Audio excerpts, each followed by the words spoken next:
Hello friends, general study with Navjeevan commerce में आपका स्वागत है। आइए आज हम लोग सेट दूसरा करेंगे। हम लोग जो सेट कर रहे हैं वो एसएससी सीजीएल सचिवालय सीएचएसएल यानी एसएससी को देखते हुए आपका पर डे जो 25 क्वेश्चन का हम लोग टेस्ट सीरीज शुरू किए उसको आज ये दूसरा वीडियो होगा। तो आप लोग चैनल को जरूर सब्सक्राइब करें। चैनल है general study with Navjeevan campus और मैं हूं अमरीश सर। आइए देखते हैं, पहला सवाल से शुरुआत करते हैं और आपको अपना कमेंट जरूर हमें कमेंट करें ताकि आप कैसा वीडियो चाहते हैं। इससे पहला जो वीडियो था इसमें थोड़ा सा वो और भी फास्ट उसको कराया जाएगा, कम समय में यानी कम सेकेंडों में क्वेश्चन सोल्यूशन जैसा आप कमेंट करेंगे वैसा किया जाएगा। चलिए आइए पहला सवाल देखते हैं। कहता है एक किसी कार्य को 18 दिन में कर सकता है। उसने 12 दिन तक कार्य किया और शेष कार्य बी ने 8 दिन में किया, तो बी अकेले पूरे कार्य को कितने दिन में कर सकता है। तो ध्यान देंगे, ए 18 दिन में किया, उन्होंने 12 दिन तक किया, तो एक दिन का काम एक के बट्टा में। तो देखेंगे ए का एक दिन का काम हो जाएगा 1/18। 1/18 इन्होंने कितना दिन काम किया, 12 दिन काम किया।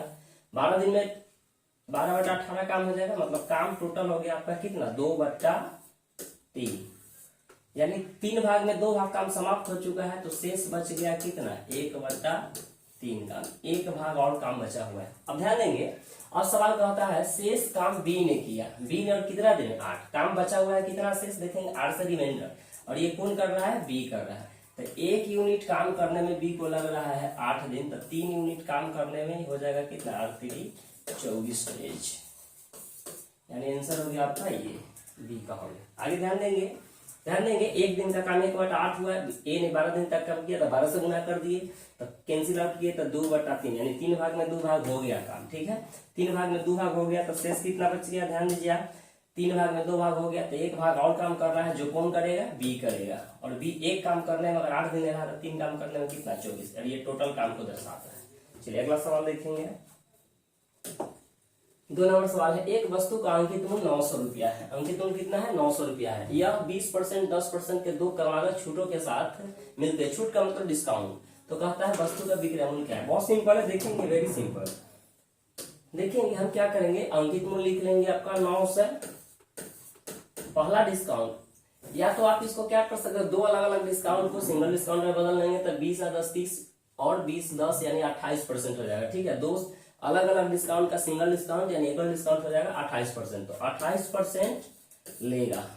ठीक है, 2 अलग अलग डिस्काउंट का मतलब एक सिंगल डिस्काउंट हो गया, कितना डिस्काउंट का 28%। अब इसको पूरा नहीं बनाना है, आप ध्यान देंगे आपसे सवाल किया है तो वस्तु का विक्रय मूल्य क्या हो जाएगा, सॉरी अब देखेंगे तो 28% डिस्काउंट दिया है, तो 28% डिस्काउंट दिया है तो आपसे लिया है कितना, तो 28% अगर डिस्काउंट है, डिस्काउंट अगर हो जाता है 28% तो लिया है कितना 72%, परसेंट से डबल जीरो खत्म हो जाएगा। ठीक है, तो क्या करना है, ये 2 जीरो कैंसिल, अब ये 9 दूना 18, 9 दूना 18, कितने ऑप्शन इसमें और इसमें 8 है, ये ऑप्शन नहीं होगा, ये नहीं होगा। इसके बाद 9 से 63 है 64, 6 से 48 रुपये, ये आपका आंसर हो गया।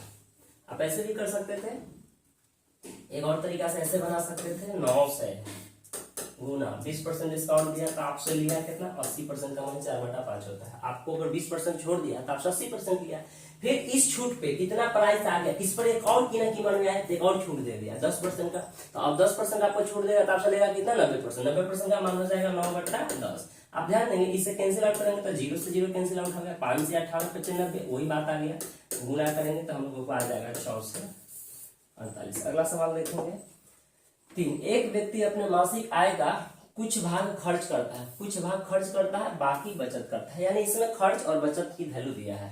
तो कहता है उसके व्यय यानी खर्च और बचत का रेशियो कितना है 61 और 6। आप ध्यान देंगे सवाल कह रहा है कि वह उसका खर्च करता है 61 और व्यय करता है बचत करता है 6। तो हम जानते हैं कि आय बराबर होता है व्यय प्लस बचत, यानी इनकम बराबर क्या होता है एक्सपेंडिचर प्लस सेविंग होता है। तो देखेंगे ये हो गया 61 प्लस 6 यानी 67 यूनिट हो गया, 67 यूनिट इसका टोटल हो गया इनकम, और कहता है यदि उसकी मासिक आय कितना है 810, तो 67 यूनिट का मान कितना हो गया आप ध्यान देंगे, 67 यूनिट का मान हो गया इसका 8710। अब देखेंगे ये क्या गुना हो रहा है, इतना बराबर इतना, तो एक का मान हम निकालेंगे तो आपसे पूछा क्या है, बचत राशि पूछा है, बचत की राशि। बचत का यूनिट था, देखेंगे बचत था 6 यूनिट, तब 6 का मान निकालेंगे। पहले देख लेते हैं कि ये क्या गुना हो रहा है। तो आप एक चीज ध्यान देंगे, ये तो 67 से 87 में भाग लगाइए तो एक बार में जाएगा ही जाएगा। इसके बाद 7 को कितना से गुना करेंगे, निकाय अंक जाएगा तो 3 से, यानी 130, ये कट जाएगा कितना बार में, 130 बार में। 67 यूनिट का मान 8710, तो 1 यूनिट का मान 130, इसलिए 6 यूनिट का मान क्या आ जाएगा, बचत। बचत हो जाएगा आपको 6 गुना 130, यानी 13 6 78 780। ऑप्शन नंबर ये हो गया। देखेंगे आप इधर लिख सकते हैं ऐसे, देखिए ये 67 यूनिट है टोटल आपका आय, और आय है कितना, ये आय बराबर आय कर दिए तो 1 यूनिट का मान निकालेंगे, 67 बराबर 8710, तो 1 बराबर आ गया कितना 130, तो इसलिए 6 बचत है, 6 का मान निकालिए। अगला सवाल देखेंगे, एक वस्तु का अंकित मूल्य 5% छूट देकर इतना रुपया है, तो आप ध्यान देंगे सिंपल से 5% अगर कोई छूट देगा तो आपसे लेगा कितना 95%, तो 95 का मान 950, तो 1 का मान हो जाएगा 10, इसलिए 100 का मान हो जाएगा 1000 आंसर। आगे देखेंगे अगला सवाल, ऐसे कर सकते हैं 5% डिस्काउंट दिया, डी बराबर अगर 5% है तो आपसे लिया कितना 100% होता है किसी चीज का, 5% छोड़ दिया 95 लिया, तो हम कहेंगे 95% बराबर 9 से 50, तो 100% बराबर हो जाएगा 1000। ये काटिएगा तो कितना बार कटेगा 10 बार, तो 1% का मान 10, तो 100% का मान 1000, आंसर ये हो गया। अगला सवाल, एक व्यक्ति 75% राशि पहली बाजी में हार जाता है, अपनी 75% पहली बाजी में और शेष की 75% दूसरी बाजी में और शेष की 75% तीसरी बाजी में हार गया और केवल 2 रुपया लेकर अपने घर गया। तो एक चीज ध्यान देंगे, जब भी इस टाइप का सवाल है, शेष का 2 तरह के सवाल होता है, एगो होता है एगो में विदाउट शेष होता है और एक में रहेगा शेष का। तो ऐसे सवालों को हम ऐसे हल करेंगे। देखिए हम कई तरीका से बनाएंगे, माना कि उसका कुल आय हम x मान के भी बना सकते हैं, कुल आय कितना है x है, तो x का 75% खर्च किया, 75% हार गया, तो अभी बचल कितना है उसके पास 25% का मान हो गया 1/4। पुनः देखें फिर अब ये जो बच गया ये अपने आप में 100% हो जाता है। जो भी आपके पास बच जाएगा, कहीं आप मार्केटिंग करने जाइएगा और कई तरह के आपको परचेज करना होगा सामान, तो एक जगह से पहला स्थान से जो आप परचेजिंग करते हैं उसके पास जो आपके जेब में पैसा रह गया, फिर वो अपने आप में 100% है। फिर अगले जगह परचेजिंग करेंगे, पैसा खर्च होगा, उसके बाद जो बचेगा वो अपने आप में 100% होता है। तो ये अपने आप में 100% है, पुनः 75% हार गया तो पुनः 25% अभी भी बचा है, पुनः तीसरा बाजी में भी 75% हार गया तो पुनः 25% बचा है, और उसके बाद बचा कितना है 2 है, तो x का मान आ जाएगा 4 × 64 × 128 हो गया आंसर कौन। ये दूसरा तरीका है, आप ऐसे भी कर सकते थे। देखेंगे 75, कोई भी आदमी का इनकम होता है 100%, 75% अगर खर्च किया, देखेंगे 100% 75% खर्च किया तो बचत हो गया कितना 25%, रेशियो हो गया 4 से 1। ये पहला स्टेप में हो गया, ये फर्स्ट केस में। सेकेंड में देखेंगे, सेकेंड में भी वही हाल हुआ है, फिर 75% खर्च किया, यानी फिर 4:1 का रेशियो होगा। थर्ड में भी, थर्ड बाजी में भी वो यही काम किया है, यानी टोटल उसका ये हो गया 4 × 64, यानी 4 के पावर 3, 4 × 16 64, और ये कितना हो जाएगा 1। तो देखेंगे गुना कर दिए हैं, 4 × 16 16 64, सबको गुना किए हैं तो ये एक रहेगा, तो ये बचत है, यहाँ लिख देते हैं आय, और ये हो गया बचत, जिसको आप शेष कह सकते हैं, शेष। तो ध्यान देंगे शेष 1 यूनिट है, पढ़ाई कितना 2, और यहाँ उसका आमदनी कितना था 64 था, 1 का मान 2 तो 64 का मान हो जाएगा कितना 128। अगला सवाल देखिए, 72 किलोमीटर पर घंटा की गति से 160 मीटर लंबी ट्रेन को एक विद्युत के खंभे को पार करने में कितना समय, आपसे समय पूछ दिया। सिंपल सी बात है, जब कोई ट्रेन, देखेंगे ये ट्रेन है, जब कोई ट्रेन किसी बिजली के खंभे को पार करेगा, ये खंभे को पार करेगा, तो देखेंगे ट्रेन का ये इंजन है, पीछे का भाग है, जब तक इसका पीछे का बोगी इस खंभे को पार नहीं कर जाएगा तब तक हम नहीं कहेंगे पार किया। दैट मीन्स ये हुआ कि कोई ट्रेन किसी खंभे को पार करे, आदमी को पार करे, तो ट्रेन की तुलना में खंभा क्या होता है, नगण्य होता है, ठीक है, यानी उसकी दूरी इसकी लंबाई 0 माना जाता है। इसलिए जब कोई ट्रेन किसी खंभे को पार करेगा, किसी व्यक्ति को पार करेगा, तो ट्रेन अपनी ही दूरी को पार करेगा, अपनी ही लंबाई को पार करेगा। इसका तो समय बराबर दूरी बट्टा क्या होता है, चाल। तो दूरी है 160 मीटर और चाल जो है 72 किलोमीटर पर घंटा को हम 5/18 से गुना करेंगे तो आ जाएगा मीटर पर सेकेंड। ये 4 बार में कटेगा, 5 × 20 अप टू हो जाएगा कै सेकेंड में, सॉरी ऑप्शन में नहीं है, आंसर हो जाएगा 8 सेकेंड। अगला सवाल देखते हैं।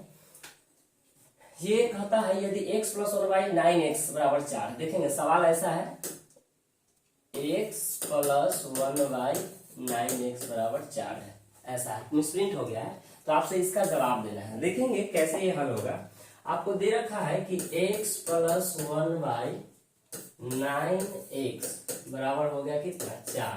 तो आपसे पूछ दिया है 9x² + 1y 9x² बराबर। देखेंगे क्या करेंगे कि सबसे पहले इस टाइप का सवाल है, यहाँ और यहाँ दोनों देखेंगे x का कोफिशिएंट जो है वो सेम है, तो आपको यहाँ और यहाँ सेम कर लेना पड़ेगा। सेम करने के लिए हम क्या करेंगे कि बोथ साइड दोनों तरफ हम कर लेंगे गुना। कैसे, देखिए अगर हम 3 से गुना कर देते हैं इधर भी और 3 से गुना कर देते इधर भी, इक्वेशन के दाएं साइड बाएं साइड दोनों और 3 से गुना करेंगे तो ये हो जाएगा 3x, 3 में कैसे गुना होगा तो 1y आ जाएगा, 3x बराबर हो जाएगा 12।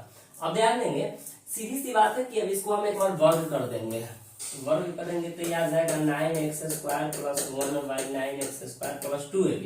इसे तो कैंसिल हो जाएगा, केवल बचेगा कितना है 2 बराबर आ जाएगा 144। 12 का स्क्वायर क्या हो जाएगा 144, इधर प्लस है तो माइनस में, यानी 142 आंसर हो गया, 142 आंसर हो गया। ध्यान देंगे ये प्लस है तो उधर कहीं नहीं जाएगा, माइनस में जाएगा, यानी 9x² + 1y 9x² 144 - 2 142। अगला सवाल, ए का मान 2 दिया है, बी का मान -3 दिया है, तो ये पूछ दिया। ये देखेंगे ज्यादा टेंशन नहीं लेना, एग्जाम पर्पस से हम ये पढ़ा रहे हैं, आपको कोई फाउंडेशन में नहीं पढ़ा रहे, इसलिए हमें स्पीड और कम से कम शब्दों में लिख के आगे निकल रहे हैं। ऐसे ही आपको एग्जाम में बनाना है, जितना कम लिखना हो उतना कम लिखिए, क्योंकि एग्जाम पास करना है तो एकदम कम से कम ऐसा ही प्रैक्टिस बनाइए। चलिए हम इतना पावर सावर को देख के, जैसे ही पावर में 3 रहे, टर्म 1 2 3 4 रहे, 4 टर्म रहे, पावर में 3 3 है, एकदम आंख बंद करके अगर सब प्लस है तो a + b का होल क्यों होगा। अगर एक भी जगह कहीं माइनस है, ठीक है, एक या 2 जगह माइनस रहेगा तो आप जान लेगा ये -b का होल क्यों है। तो हम जानते हैं ये है आपका 3a और ये हो जाएगा -2b का क्यूब। बस पूरा ज्यादा सोचना नहीं, क्या है दिस डेट नहीं सोचना है, बस डायरेक्ट इसको देख के हम समझ यही होगा, दूसरा कुछ हो नहीं सकता है। ए का मान हम यहाँ 2 रखेंगे, ए का मान 2 रखेंगे तो ये हो जाएगा, ए का मान यहाँ हम पुट कर देंगे और बी का मान पुट कर देंगे, ठीक है। ए बराबर 2 और बी बराबर -3। जब हम पुटिंग करेंगे तो ये हो जाएगा 6, बी का मान निगेटिव है, देख लीजिए यहाँ, तो -2 + 6 हो जाएगा। इसका क्यों करेंगे तो यानी 12 का क्यों होता है 17 28, ऑप्शन नंबर हो गया। अगला सवाल, एक त्रिभुज की 3 भुजाओं की संभावित लंबाई क्या है। एक चीज ध्यान देंगे, होता क्या है, त्रिभुज तभी बनना संभव है, ए बी सी, इसके सामने ए, इसके सामने बी, इसके सामने सी। कभी भी त्रिभुज तभी बन सकता है जब 2 भुजाओं का योग तीसरी से बड़ी हो। एक बार और सुनेंगे, 2 भुजा का योग तीसरी से बड़ी हो तभी त्रिभुज बन सकता है, या 2 भुजा का अंतर तीसरी से छोटा हो। That means a + b greater than c, b + c greater than a, या c + a greater than b। ये कंडीशन है। दूसरा कंडीशन है a - b, sorry a - b less than c, b - c less than a, c - a less than b। ये शर्त होना चाहिए, ठीक है। तो आप ध्यान देंगे, ये 2 शर्त से आपका त्रिभुज बनेगा। तो ये 2 3 5 2 भुजा का योग देखेंगे आप, 2 भुजा का योग तीसरी से क्या हो रहा है, छोटी हो रहा है, पहला ऑप्शन नहीं होगा। 4 3 7 तीसरी से बड़ी है, 5 4 9 तीसरी से बड़ी है, 5 3 8 तीसरी, यानी ऑप्शन नंबर 20 सही होगा। इसको देख लीजिए, 2.5 3.5 6 इसके बराबर हो गया, नहीं होगा। 4 4 8 से छोटी नहीं होगा, मतलब एक ही ऑप्शन में है कौन, 3 4 और 5। देखिए दोनों को जोड़ेंगे तो 5 से बड़ा, ये दोनों को जोड़ेंगे तो 3 से बड़ा, ये दोनों को जोड़ेंगे तो 4 से बड़ा। अगला सवाल, अब कहता त्रिभुज एबीसी का एडी जो है एबीसी का माध्यक है। माध्यक क्या होता है देखेंगे, माध्यक का प्रॉपर्टी क्या है, एबीसी। माध्यक क्या होता है समझिए, भुजा को 2 बराबर भागों में करने वाली रेखा को हम क्या बोलते हैं, माध्यक बोलते हैं। माध्यक का काम है कि जिसपे अगर बीसी पे माध्यक होगा तो बीसी को 2 बराबर भागों में बांट देगा। अब कहता है माध्यक यदि O केंद्रक है, केंद्रक क्या होता है देखिए, माध्यिका के मिलान बिंदु को, माध्यिका अगर ऐसे है देखेंगे, ऐसे ऐसे ऐसे ऐसे, ये अगर ABC में अगर एबीसी में ये डी है, बी है और ये सी एफ है, अगर हम कहते हैं ए डी बीई और सी एफ माध्यिका है, तो जिस बिंदु पर ये कटा है वो हो जाएगा क्या, वो हो जाएगा केंद्रक।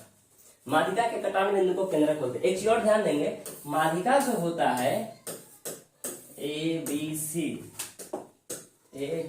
डी, माध्यिका अगर एडी माध्यिका है, अगर एडी क्या है, मीडियन है, माध्यिका मीडियन है, तो याद रखें कि यह ऊपर से, शीर्ष से और आधार की ओर ये 2 होता है और ये 1 होता है। हमेशा याद रखें, फिक्स रहे, ए से लेके यहाँ तक के 2 होता है और ये से लेके यहाँ तक कितना होता है, 1 होता है। ठीक है, तो अब आप ध्यान देंगे इस सवाल में, सवाल कहता है ओ केंद्रक है। ठीक है, ओ केंद्रक है, तो ये दे रखा है आपको कितना, 10, ये दे रखा है 10। तो आपसे पूछा है ओडी की लंबाई क्या होगा, ओडी बराबर, एक चीज ध्यान देंगे, रूल हम जानते हैं, क्योंकि ये 2:1 में माध्यिका जो है एक दूसरे को 2:1 में काटता है, तो 2 का मान 10 है तो 1 का मान कितना होगा, 5 होगा, यानी 2 का मान 10 तो 1 का मान 5। आंसर होगा ये। अगला सवाल देखेंगे, एबीसी में साइन ए बराबर कॉस बी। सिंपल सी बात है कि साइन ए पूरा ट्रिगोनोमेट्रिकल फंक्शन में साइन ए बराबर और कॉस बी है, तो निश्चित रूप से ए बराबर बी बराबर क्या लेना होगा, 45, क्योंकि साइन 45 होता है 1/√2 और कॉस 45 होता है 1/√2, इसलिए ए और बी का मान 45 होगा। अगर किसी त्रिभुज में ए बी सी, अगर ये 45 है, ये 45 है, तो 45 प्लस त्रिभुज के प्रॉपर्टी से तीनों कोण काय होता है cos सी, तो ये हर हाल में क्या लेना होगा, 90, यानी cos सी 90। हम जानते हैं कि cos सी कितना होता है, 0, cos 90 हो जाता है, इसलिए cos 0 बराबर होता है कितना, 0 होता है, cos 0 0 होता है, राइट, cos 0 0 होता है, sin 90 sin 0 0, cos 0 1 होता है, कंफ्यूज हो गए, cos 0 एक सेकंड, sin 90 होता है आपको 1 और cos 90 0, एक बाद sin 0 cos 0, शायद आप लोग देख लीजिएगा, मेरे दिमाग से उतर गया है, हमको दिमाग पे है कि cos 0 0 होता है। ठीक है, अगर cos 0 1 होता होगा तब ये हो जाएगा। चलिए आगे बढ़ते हैं हम लोग, नॉर्मल बात है, बड़ी बात नहीं है सब। आइए, त्रिभुज एबीसी का अंतः केंद्र कितना है, आई है। त्रिभुज एबीसी का अंतः केंद्र क्या है, आई है। त्रिभुज एबीसी देख लेंगे यहाँ, ए बी सी, अंतः केंद्र का मतलब इधर समझ लीजिए, अंतः केंद्र ये हुआ जब त्रिभुज के अंदर में वृत्त बनेगा तो ये अंतः केंद्र हो गया, ये हो गया आपका अंतः केंद्र, इन सेंटर हो गया। ठीक है, तो आप ध्यान देंगे, सॉरी वो काहे लिख दिया भाई, ठीक है, ए बी सी, ये अंतः केंद्र हो गया। तो एक चीज ध्यान देंगे, होता क्या है कि ये अगर हम इसको ऐसे कर दे, तो अगर ए आई सी पूछा है ना, ए आई सी, ये आई जो है आपका अंतः केंद्र है, आई क्या है, अंतः केंद्र है, आई आपका अंतः केंद्र हो गया, ये हो गया इन सेंटर, इन सेंटर कहिए या अंतः केंद्र कहिए। तो कहता है ए सी बी 70 है, देखेंगे ए सी बी ये कितना दे रखा है, ए सी बी ये 70 डिग्री है। आगे देखेंगे और क्या दिया है, ए बी सी 90 है। ओ माय गॉड, फिगर थोड़ा दूसरे होना चाहिए था, ऐसे फिगर होगा, देखते हैं, ए बी सी ये 90 है, इसके बाद आई ए सी कितना है आपको 70, देखेंगे ये 90 है 70 है, तो ये हर हाल में कितना होगा 20 होगा। इसमें एक नया चीज जोड़ दिया है कि ए आई सी इन सेंटर है, इन सेंटर है, ठीक है, ए आई सी क्या है, इन सेंटर है।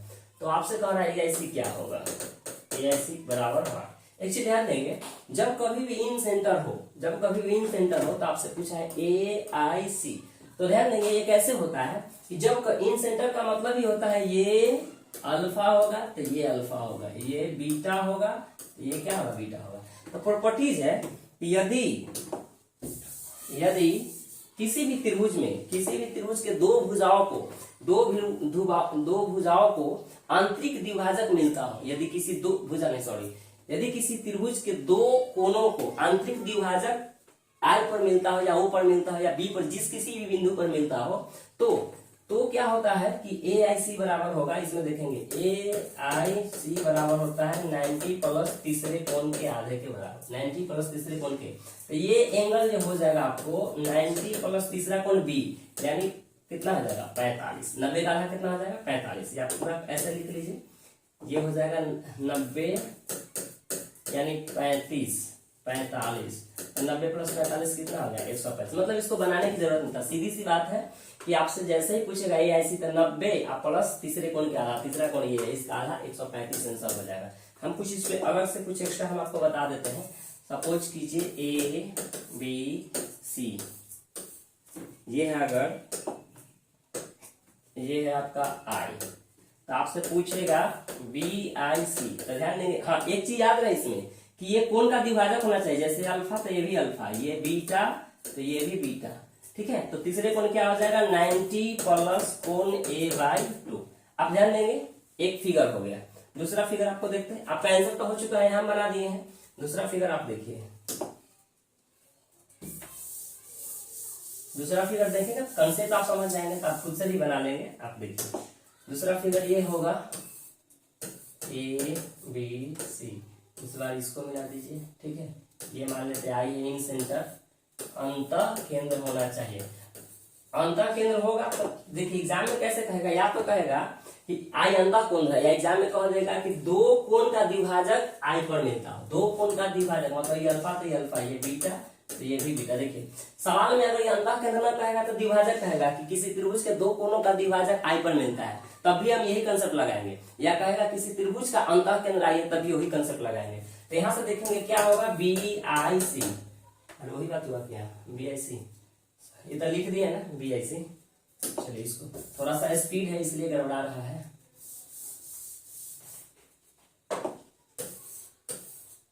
ए बी सी, ए आई पूछा, चलिए सी को बांट देते हैं, इसको बांट दीजिए। ये सही है, इसको मान लेते हैं अंतः केंद्र है, ये अल्फा तो ये भी अल्फा, ये बीटा तो ये भी बीटा। तो इसमें क्या पूछेगा ए आई सी, ए आई सी क्या होगा 90 प्लस तीसरे कोण बी बाई 2, बी बाई 2 का आधा हो जाएगा। फिर देखेंगे एक और देख लेते हैं फिगर, एक छोटा फिगर बनाते हैं। ए बी सी, किस किस को दो भाग, ए और सी का द्विभाजक कर लिए, बी और ए का। अब हम कर लेते हैं ए और बी का द्विभाजक, सी बाई 2 नहीं है, ठीक है। इसका और इसका द्विभाजक कर लेते हैं आई, ठीक है। ये हो जाएगा आपको अल्फा, ये हो जाएगा अल्फा, ये बीटा, ये भी हो जाएगा बीटा। तो इसमें क्या पूछेगा आपसे कोण ए आई बी, ए आई बी तो क्या होगा 90 प्लस कोण सी बाई 2, कोण सी बाई 2, यही कंसेप्ट है, ठीक है। एक चीज और ध्यान रहे, इसी में अगर सवाल कह दे, इसी में अगर सवाल आपको कह दे कि आंतरिक द्विभाजक था, अगर सवाल कह दे बाह्य द्विभाजक, ठीक है, बाह्य द्विभाजक है, ये क्या हो गया बाह्य द्विभाजक। तो बाह्य द्विभाजक कह देगा अगर मिलता है ओ पर, इसमें अगर कह दे बाह्य द्विभाजक, बाह्य द्विभाजक ओ पर, इसमें कह दे बाह्य द्विभाजक ओ पर, तो सिर्फ यहाँ प्लस है तो क्या हो जाएगा माइनस, यहाँ प्लस है तो क्या हो जाएगा माइनस, यहाँ प्लस है तो क्या हो जाएगा माइनस। यानी याद है आंतरिक द्विभाजक है तो 90 प्लस तीसरे कोण के आधा के बराबर हो जाएगा, और बाह्य द्विभाजक है तो 90 माइनस तीसरे कोण के आधे के बराबर। इससे ज्यादा हमको नहीं आता है, नहीं समझाएंगे, आगे देखिए। एक वृत्त बने आयत के आसन भुजा, आसन का मतलब होता है दोनों जुड़ा हुआ भुजा। एक वृत्त में तो मान लेते हैं ये वृत्त है, ये वृत्त है, ठीक है, और इसमें हम एक आयत बना देते हैं, एक आयत बना देते हैं। ये हो गया आयत, फिगर पे उतना न जाए, ठीक है। फास्ट चल रहा है, थोड़ा सा टूटी, मतलब आंसर में टूटी फूटी नहीं होगा, लेकिन थोड़ा सा होगा, आप समझ जाएंगे। एक वृत्त में आयत की आसन भुजा कितना है 5 है, और 12 हम जानते हैं, ये 12 होगा और ये 5 होगा। तो आप जानते हैं कि आयत का प्रत्येक कोण कितना होता है 90 होता है, ये 90 होता है, ये 90 होता है, ये 90 होता है, ये 90 होता है। तो ये 90 अगर हम इसको ऐसे मिला दे, अगर हम इसको ऐसे मिला दे तो ये 90, और आप जानते हैं जिस त्रिभुज का एक कोण 90 हो समकोण त्रिभुज होता है, तो ये 12 ये 5 से कितना हो जाएगा कर्ण 13 हो जाएगा। और आप जानते हैं ये अगर सेंटर है, अगर ये सेंटर है, ये तो व्यास हो जाएगा, वृत्त का एक जो आयत का कर्ण होगा वो वृत्त का व्यास हो जाएगा। तो त्रिज्या होता है d/2, यानी 13/2 का मान हो गया 6.5। ऑप्शन नहीं है, आपका आंसर हो गया 6.5। त्रिज्या, वृत्त की त्रिज्या पूछा। अगला सवाल देखेंगे, साइन थीटा गुना कॉस थीटा 1/2 है। हम जानते हैं कि 45 लेंगे तो 1/√2 होता है, और इस थीटा का मान अगर हम 45 लेंगे तो cos 45 1/√2 बराबर हो जाएगा 1/2।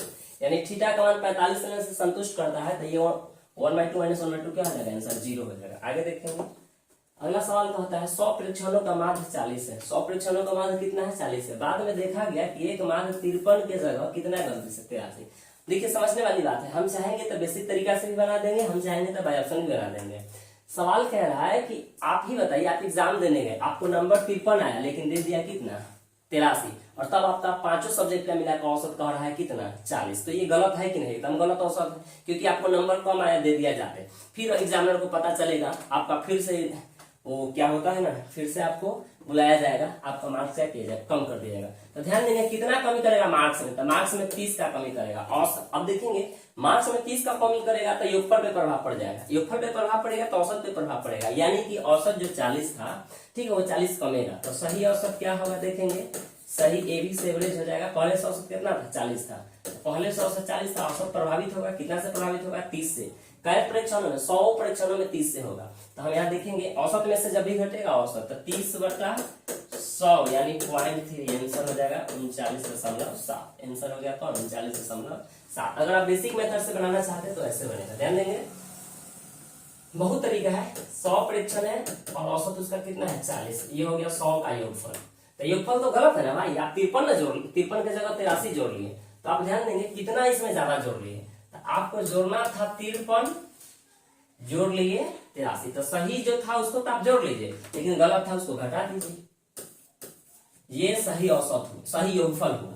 जो रियल नंबर था इसको प्लस किए, जो गलत था उसको घटा लिए। तो इसको जब आप हल करेंगे तो याद आएगा कितना, ये 100 गुना 40 माइनस, ये तो माइनस दे देगा, 83 में से गया था कितना 30, और योगफल है, और ये 100 परीक्षणों का सही योगफल आ गया। और एवरेज निकालने के लिए हम जानते हैं एवरेज बड़ा होता है सम बटा नंबर। नंबर कितना है 100 परीक्षण है, 100 से भाग देंगे तो सिंपल सी बात है 100 से 100 ये कटेगा, और ये 0 से 0 कटेगा, और ये 10 से इसमें भाग देंगे तो पॉइंट कितना बार में कटेगा 3 बार में, 0.3। 40 में से 30 पैसा गया तो 39 पैसा 70। और तरीका है लेकिन हमारे पास वक्त उतना नहीं है, आगे देखेंगे।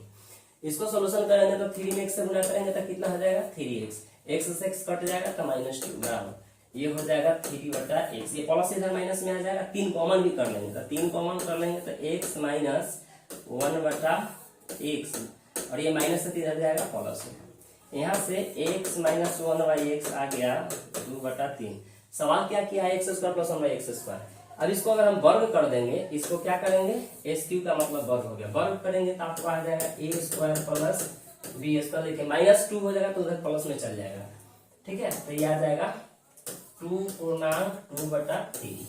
ऐसे होगा भाई, 2 + 2/3 को आप लिख सकते हैं 2 सही 2/3 आंसर हो गया, आपको आंसर हो गया। अरे देख कहाँ गड़बड़ हो गया भाई, हाँ वर्ग करेंगे तो 4/9 हो जाएगा, सॉरी भाई।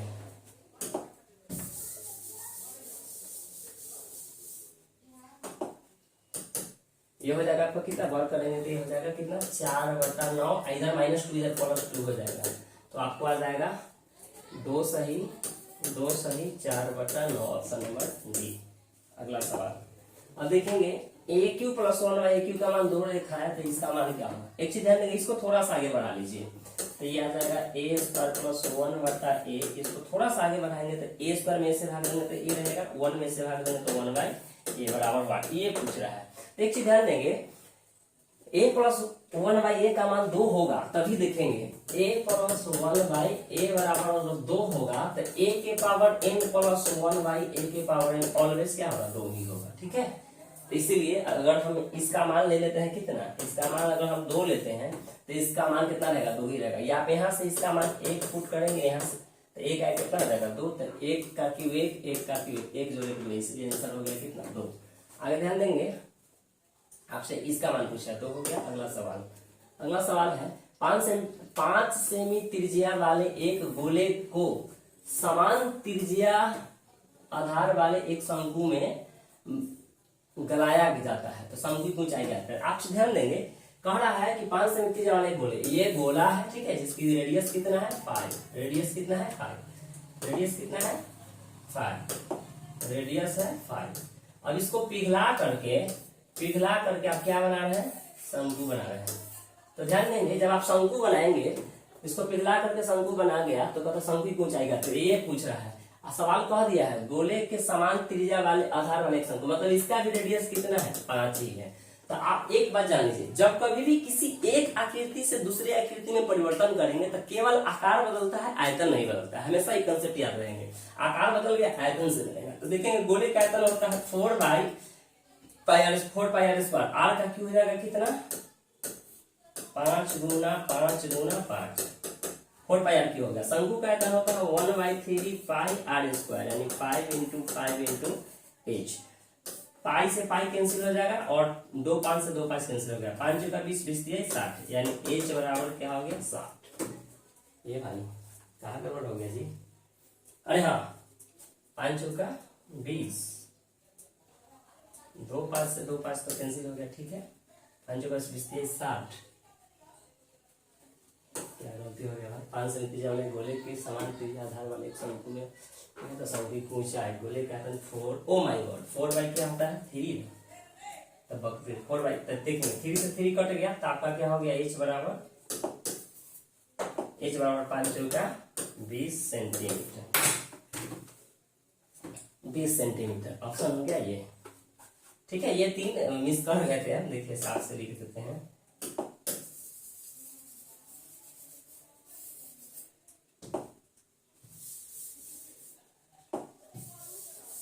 देखेंगे गोले का आयतन जो होता है वो 4/3 पाई आर क्यू यानी 125, और शंकु का आयतन 1/3 पाई आर स्क्वायर h। पाई से पाई खत्म, 3 से 3 खत्म, 25 से 5 बार में h बराबर 20। अगला सवाल देखेंगे 19 नंबर।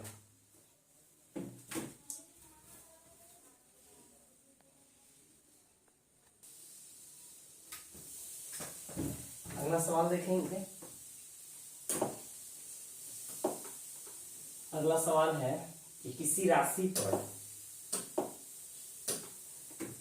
पर 5% प्रतिवर्ष 2 वर्ष के चक्रवृद्धि ब्याज और साधारण ब्याज के बीच का अंतर कितना है। तो देखेंगे हम जानते हैं कि 2 वर्ष का कंपाउंड इंटरेस्ट 2 वर्ष का क्या होता है, 5 जोड़ 5 और 5 गुना 5/100, यानी 5 5 10 25, यानी आ जाएगा 10.25%। और 2 वर्ष का CI का होता है 2 गुना 5 यानी 10%। अंतर कितना का आ गया, अंतर आ गया, डिफरेंस आ गया कितना का 0.25% का, और अंतर है कितना का 41 का। तो देखेंगे इसको हम लिख सकते हैं, यहाँ देखिए 1/4% बराबर 41, ऐसे भी हम कर सकते हैं, 41 से यही कस रहा है, इसको बनाने की जरूरत नहीं था। 41 से न ये कटेगा और न ये कटेगा और न ये कटेगा, सिर्फ ये कटेगा, बाय ऑप्शन ही हम बना देते, ठीक है। लेकिन ऐसे देखिए 4 भाग है तो गुना हो जाएगा, 1% का मान 41 का 164, इसलिए 100% मूलधन होता है 16,400 हो गया। अगला सवाल फार्मूला से भी बनता है, आप जानते हैं फार्मूला से भी बनता है, देखिए फार्मूला से भी बन जाएगा। आप लोग फार्मूला ऐसे लगाते हैं, अंतर बराबर पी आर स्क्वायर बता में 100 का स्क्वायर, इससे भी बन जाएगा। ये काटिएगा 20 बार में, ये काटिएगा 20 बार में, 20 20 से 400, 400 के गुना होगा 41 गुना 400, पी बराबर आ जाएगा कितना 41 का 166 हो गया आंसर। आप फॉर्मूला से बनाइए, जो अच्छा लगे ऐसे नहीं। आइए, नदी के किनारे पर खड़ा एक व्यक्ति देखता है कि नदी के किनारे पर लगे एक वृक्ष का आंतरिक कोण कितना है 60 डिग्री। जब वह किनारे से 36 मीटर पीछे आता है तो देखता है कि कोण कितना हो गया 30 डिग्री। नदी की चौड़ाई पूछा, देखेंगे थोड़ा फिगर को देख लीजिए। ये नदी है, ये आपको क्या है नदी है, ये आपका नदी है। सवाल कहता है नदी से पीछे की ओर जाता है तो उसका आंतरिक कोण कितना हो जाता है 30 हो जाता है, 30 और यहाँ 60। याद रहे हर सवाल में ऐसा आता है हाइट एंड डिस्टेंस का, बस आप इतना याद रखिए 30 रहेगा ये 60 होगा तो याद रखिए ये 2 यूनिट होता है, ठीक है। यहाँ से यहाँ की दूरी, ये दूरी होता है 2 यूनिट और ये दूरी होता है आपका 1 यूनिट, याद रहे, ठीक है। ये अब सवाल क्या कहता है कि एक नदी के किनारे पर खड़ा व्यक्ति देखता है कि नदी के नदी किनारे पर लगे एक वृक्ष, ये वृक्ष है, ये देखेंगे एक वृक्ष है, ये वृक्ष है, ये वृक्ष है। तो वृक्ष कोई देख रहा है, तो यहाँ से वो आदमी देख रहा था, यहाँ से देखिए, यहाँ आदमी है, यहाँ वो आदमी है, यहाँ पे आदमी है, ठीक है। ये आदमी यहाँ देख रहा था, तो यहाँ भूमि के साथ 60 डिग्री का कोण बन रहा है। नदी की किनारे से पीछे हटा, जब ये हटते हटते हटते हटते यहाँ आ गया, तब देखा कि इसी चीज को देख रहा था, तो यहाँ कितना एंगल बन गया, 30 डिग्री बन गया। तो कितना हटा था, तो आपको हटा है कितना, 36 मीटर पीछे हटा था। कितना हटा था, 36। तो आप ध्यान देंगे, ये डिस्टेंस आपको दे रखा है 36, ये दूरी यहाँ से लेके यहाँ तक की दूरी कितना है, 36। अनुपातिक दूरी कितना है, तो 2।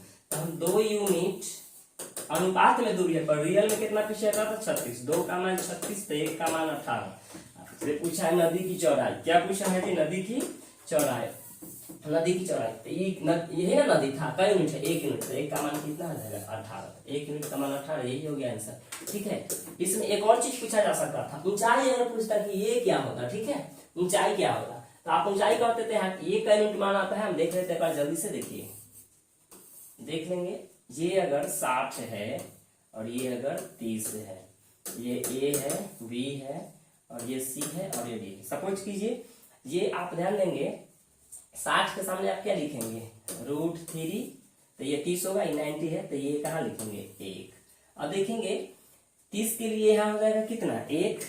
30 के लिए ये हो जाएगा 1, और पूरा डिस्टेंस ये 30 है, तो फिर यहाँ 60 हो जाएगा, तो ये पूरा हो जाएगा √3। अब ध्यान देंगे, टकराव कंट्राडिक्शन ये हो रहा है कि एक बार आप ऊंचाई कह रहे √3 होगा, और इस एंगल से लेते हैं तो ऊंचाई ये होगा, तो ये दोनों में कंट्राडिक्शन है भाई। ये अगर ए बी है, तो ए बी दोनों स्थिति में सेम होना चाहिए रेशियो के रूल से। तो आप देखेंगे, एक बार कहता है √3 अनुपात कितना है, 1। √3 और 1 ललका वाला देख लीजिएगा। अच्छा, बड़का त्रिभुज लेते हैं, तो ए बी तो दोनों में कॉमन है, ए बी तो दोनों में कॉमन है, और एक बार ए बी आ रहा है कितना, 1, और ये आ रहा है √3। ये है ए बी, ये जो आप देख रहे हैं ए बी है, ए बी है, ये भी, तो ए बी एक जगह √3 है, एक जगह कितना है, 1 है। तो हमें बैलेंस करना होगा, आप लोग रेशियो पढ़ चुके हैं, तो रेशियो के नियम से अगर हम इसको बराबर करेंगे, ये ऊंचाई है, देखिए ये हाइट है और ये हाइट है, ये छोटका त्रिभुज के हिसाब से है और ये बड़का त्रिभुज के हिसाब से, ए बी डी के हिसाब से है। तो इसको √3 बनाने के लिए √3 से गुना किए, तो ये आ गया √3 और ये आ गया 3। अब देखेंगे हाइट दोनों का सेम सेम आ गया, तो आपको ये कितना आ गया, √3 आ गया। अगर आपसे कहता कि वृक्ष की ऊंचाई क्या होगा, तो 1 का मान 18, तो √3 का मान आ जाता 18√3, ये आंसर आ जाता। हालांकि आपका आंसर ये है, ये आपको ऊंचाई निकल जाता है, h, राइट।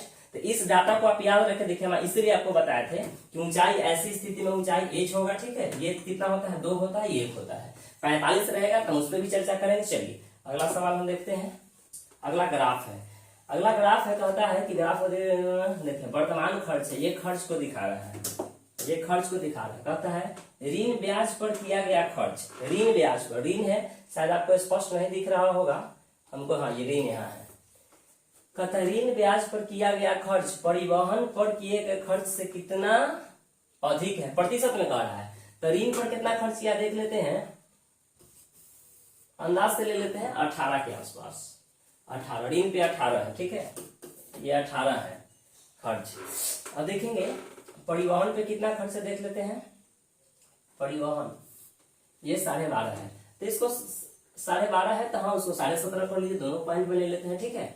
तो आप ध्यान देंगे, कहता है कि परिवहन पर किए गए खर्च से कितना अधिक है, ऋण पर किया गया खर्च। तो ऋण पर आप तो कर रहे हैं 12.5, ऋण पे कर रहे हैं आप कितना, नहीं ऋण पे कर रहे हैं कितना, 17.5 मान लीजिए, इसको 18 भी मान के बना सकते, कोई दिक्कत नहीं है। तो ऋण के ब्याज पर किया गया खर्च परिवहन के, तो ये परिवहन पे तो आप कर रहे हैं 12.5, तो कितना जाता है, 12.5 और 6, 12.5 और 6, 12.5 और 5.5 हो गया ना,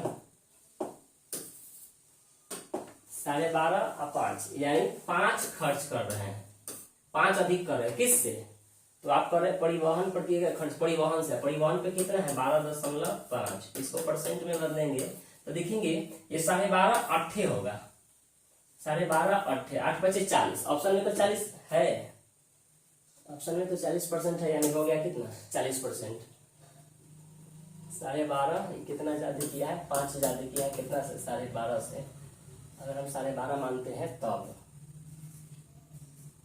और इसको कितना मान लिए हैं, ये 12.5 होगा तो 17.5, तो 17.5 और 12.5, 5, 12.5, 100, एक दशमलव हटेगा तो ऊपर 0, ये 25, 25 दूना 2 से 20, हाँ ठीक है 40% होगा। अगला सवाल देखेंगे, यदि ऋण पर ब्याज 2.45 करोड़ रुपए हो तो प्रचार, टैक्स और रिसर्च एंड डेवलपमेंट पर कितना खर्च हुआ। देखेंगे ऋण पे कितना हो रहा है, आप ध्यान देंगे ऋण पे है क्या परसेंट, 17.5 हम लोग लेके चले थे, तो 17.5% ऋण पे खर्च है, ठीक है। और है खर्च कितना, 2.45 करोड़, 2.45 करोड़। आगे देखेंगे 2.45 तो कहता है प्रचार टैक्स, तो प्रचार ये हो गया, प्रचार ये हो गया, टैक्स ये हो गया, और रिसर्च और डेवलपमेंट ये हो गया। आइए डेवलपमेंट पे 5 है, और टैक्स पे 10 लेके चलते हैं, और प्रचार पे ले लेते हैं 12.5। हालांकि देखिए इसका आंसर 30 आएगा, इसका आंसर 30 आना चाहिए। क्यों 30 आएगा, क्योंकि 12.5 का काटा तो ये अगर 12.5 है तो ये तो होना चाहिए कितना, ना यही 12.5 है तो ये ज्यादा होगा, ये कितना होना चाहिए 13 के 14 के आसपास ये होगा, ठीक है। थोड़ा इसको जो है क्लियर यहाँ नहीं लिख रखा है, इसलिए हो सकता है थोड़ा इधर उधर थोड़ा बहुत हो सकता है, हम देख लेते हैं। तो आपको टोटल देखेंगे 5 और 10 कितना आ जाएगा, 15, 15 और 12 यानी 27.5, 28 का मान निकालते हैं, ठीक है। तो 17.5% का मान इतना दे दिया है, तो 17.5 का मान इतना दे दिया है, 17.5 तो मान लेते हैं 17.5, 9% का मान लगभग एक आधा हो जाएगा, क्योंकि 18 इसका ही आधा है, तो ये आ जाएगा 1.22 लगभग में, ठीक है। अब देखेंगे टोटल खर्चा हमको जोड़ के आ रहा है कितना, 5 और 10, 15, 15 और 27 यानी 28%, ये दोनों को जोड़ेंगे तो 17 और 9, 26 और 27 के आसपास ये भी जा रहा है। देखिए अप्रोक्सीमेशन में आंसर निकाला, एग्जैक्ट निकालना थोड़ा टफ हो जाएगा। तो ये 3 दशमलव कितना आ रहा है, 65, 67 यानी 367 कितना देखेंगे 3 दशमलव, तो आपको ये आंसर आएगा, क्योंकि 3 से ज्यादा आ रहा है यानी कि 4 के आसपास होगा, ठीक है। ये तो होगा ही नहीं, ये होगा ही नहीं। चलिए आगे बढ़ते हैं। इंफ्रास्ट्रक्चर और परिवहन पर कुल खर्च, इंफ्रास्ट्रक्चर और परिवहन पर कुल खर्च तथा टैक्स और ऋण के ब्याज पर कुल खर्च का अनुपात ज्ञात। इंफ्रास्ट्रक्चर और परिवहन देखेंगे, इंफ्रास्ट्रक्चर, इंफ्रास्ट्रक्चर, इंफ्रास्ट्रक्चर, इंफ्रास्ट्रक्चर किधर है, इंफ्रास्ट्रक्चर को 20 है, चलिए अच्छी बात है 20 है इंफ्रास्ट्रक्चर पर,